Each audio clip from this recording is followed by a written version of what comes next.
Hi, I'm Wojtek Gwiazda. I'm the spokesperson for the RCI Action Committee, and today we're speaking to former Program Director of RCI and former Acting Director of Radio Canada International, Allan Familiant. Hi, Allan. Hi, Wojtek. Good to speak to you. I'd like to first start off with something that's crucial for Radio Canada International, and I'd like to know what you think. Why is, according to you, the international mandate so important for Radio Canada International?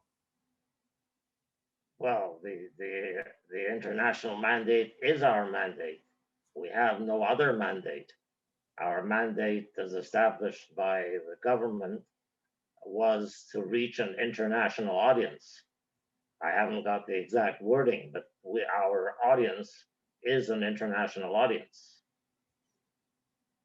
And what we've been fighting about for the last few months is the fact that CBC Radio Canada seems to interpret the international mandate as having programming in different languages and seems to fit into that the idea of programming for ethnic communities in Canada. Do you see that as respecting the mandate of RCI? Absolutely not. But you see, the problem is that CBC Radio Canada has a completely contradictory mandate to Radio Canada International. Their mandate is to serve Canada from coast to coast. It's much easier for them to deal with RCI in an offhanded manner, cutting RCI budgets, which they have been doing for years, because there's no immediate feedback. Obviously, if they cut a French TV program, people will immediately notice. The same goes for the English network. You cut a radio program or a TV program, there's immediate feedback. Obviously, it's much easier, in their opinion, to cut an RCI budget. They feel that the action will not be noticed as much. Well, you were with Radio Canada International since the mid-60s, and over the years, has the relationship and the way that RCI is perceived changed? No, that's why I feel that it's déjà vu all over again, as they say. It's been amazing. The fight has been consistent. Our relationship with the CBC, now it happens to be Radio Canada, has been one of, I would say, that we're being treated with sort of benign neglect. I don't think it's deliberate. I think it's just as I said earlier, the CBC sees their mandate within Canada, and they see this group, this strange group of Ukrainians, Russians, Brazilians, and they're wondering what this group is. It's just a strange dichotomy as far as CBC is concerned. It seems to me up until around the 1990s, you as director of programming, along with the executive director of RCI, would be going to the head office of the CBC, would be going to foreign affairs to consult on languages and target areas. At that point, and up to that point, was there a certain form of autonomy for RCI in terms of its editorial autonomy and in terms of its financial autonomy? Absolutely. In the early 70s, when we would go to Ottawa, it was not to go to CBC head office. It was to go to what was then called external affairs. Our discussions were with external affairs and external affairs only, on a very informal basis. We would sit down, and external affairs would lay out their plan, which countries, which areas of the world they felt they're concentrating on, and where RCI could best serve them. And in our discussions, we ended up with so-called assigned target areas. CBC was not involved. We had a budget that was given to us by external affairs, it was more of a landlord-lessee relationship. CBC collected a rent for our use of their facilities, their microphones, their equipment, and they got a good chunk out of our budget, but they were not involved in our programming per se. In terms of journalistic practices, I remember when we were working and we looked at the journalistic practices that were specifically aimed at Radio Canada International. They seemed to me at the time even more stringent than those of the CBC, in that we couldn't count on the fact that someone might hear our program the next day. So all of our programming had to be very, very honestly done and balanced. But I get the impression, even among CBC people and others, that people kind of associate us with like propaganda international broadcasters. And from your point of view as a director of programming who was there for so long, what was your answer to people who would say, you're just propaganda?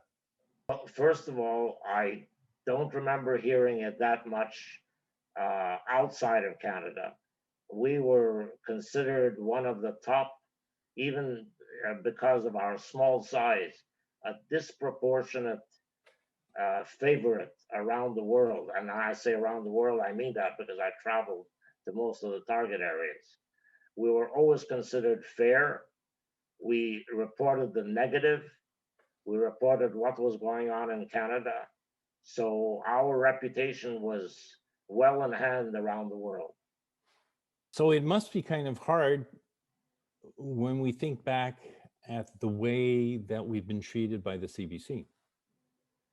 It's very hard. And once again, as I say, I don't think the CBC understands our mandate. And they don't. I'll just give you a simple example. The CBC has said we should use their English and French news because the CBC English and French news has an excellent reputation. That's true. They do have an excellent reputation within Canada. But I'll just give you a small example. If you say today the inflation rate rose by 2% and the poverty level is set to 12,000 a year, I'm just hypothetical figures. It's absolutely meaningless to someone in India or China. As RCI would report that story saying, in Canada, a rent for a monthly apartment on the average is $800. Food is so much. Therefore, the level of subsistence is so much, and the poverty level is such. One has to put the whole thing into context. You can't do that as a domestic broadcaster.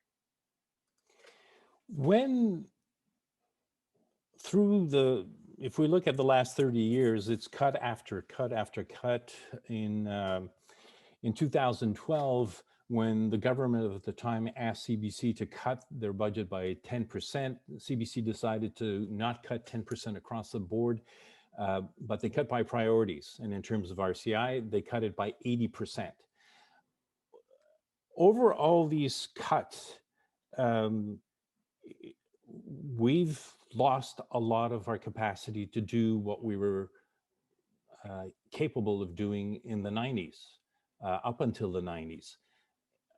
So we're in a situation where we had 200 people in 1990, experienced international broadcasters in 14 languages, and now we have about 20 people, and with the new policy on April 1st, we'll have 9 people basically translating CBC and Radio Canada text from the website. We, as the committee, are calling for RCI to be rebuilt. Do you agree with the idea that it should be rebuilt? Absolutely. RCI has to be rebuilt the way it was in the past. Obviously, the technical transmission has changed, but RCI has to be rebuilt into an international broadcasting station. As I said earlier, with specialized knowledge of people who know about international broadcasts. Why should the average Canadian care whether some people outside of the country hear about Canada? Because when the average Canadian goes to Barbados to get some sun during the winter and runs into a Bajan who has been listening to the Caribbean service of Radio Canada International, they will get a very, very warm welcome. When a businessman goes to Shanghai and starts dealing with business in Shanghai and meets his Chinese colleague who has been a listener to Radio Canada International, there's common ground before discussions even begin. One of the other things that the committee is asking for is a form of financial and editorial autonomy. And I mentioned that we kind of had that up until the 90s. Do you think that it's possible to, without being a totally separate unit, that it's possible for RCI to have the kind of autonomy that we used to have? I don't see any reason why not. We had that autonomy. It was always very clear that even though we're funded by the Canadian taxpayer and via the Department of External Affairs, that autonomy and journalistic independence was RCI and RCI's mandate. What's the key thing that you think that people should know about RCI? I really think that people should realize what a tremendous reputation RCI has had and probably still has around the world. That as much as RCI is unknown in Canada, it's extremely well known everywhere else where we used to broadcast. I wonder what's your biggest regret about RCI? Well, the biggest regret about RCI, once again, is the misunderstanding by our host, our landlord, the CBC, who has never understood what our mandate is and should have simply left RCI alone, acted as a landlord and collected its rent and leave RCI to be the independent, well-reputed broadcaster that it was and is, even though it's much diminished. Allan Familiant, thank you very much. Thank you. Allan Familiant is the former programming director at RCI and also the former acting director at Radio Canada International, and somebody that a lot of us have really appreciated for how he represented RCI through all the years that he was at Radio Canada International.